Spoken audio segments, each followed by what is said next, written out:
حصل ده؟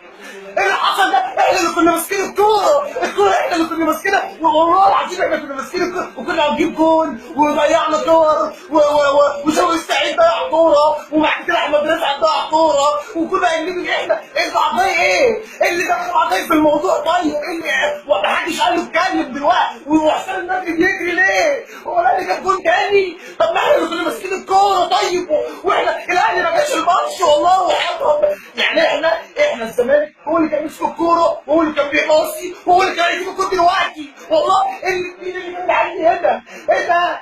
ايه اللي حصل؟ الواد ده اللي جاب ولا يخرب بيت امك وعلى الجمال يعني بص اقول لك على حاجه يعني انت مثلا تبقى ايه؟ ما انت قاعد بتتخانق مثلا وتقوم خناقه عمال تضرب وبعد كده واحد يجي يقوم جاي ايه؟ ويديك نص يوقعك هي دي القصه يعني خلاص نشجع ايه بقى؟ اشجع بولينج اروح اشجع طايره بقى اشجع ايه بقى؟ اشجع يد بلاش بقى طايره ايه؟ ما هو برضه خدوا الطايره طب اشجع ايه طيب؟ اشجع بلي مسافات طويله ايه يا جدعان بقى؟ وايه اللي حصل؟ احنا اللي كنا معانا الكوره واحنا اللي كنا هنلعب ونكبر واحنا اللي كنا هنجيب الجون برضه الجون الثاني احنا اللي كنا هنجيب الجون التعادل وكنا هنكسب والله العظيم.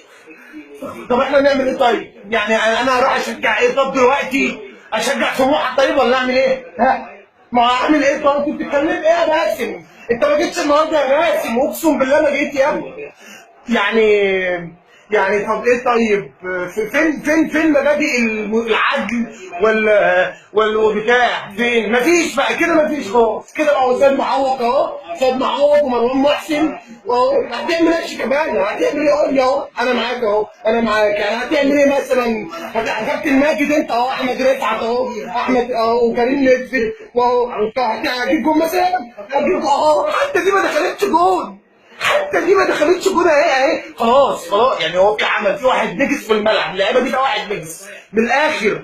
مرتضى منصور بقى يبني جامع ان الناس تيجي تعتمر في النادي هو مفيش في حاجه غلط في واحد رامي عمل يا جدعان اقول ايه طيب؟ انا يعني انا تعبت بقى ده احنا طول الماتش عاملين ماسكين الكوره الشوط الثاني الاهلي ما يحبش الكوره جونيور راح جاي ينزل راح جاي حاطط جول طب انا فين انا فين من ده كله طيب؟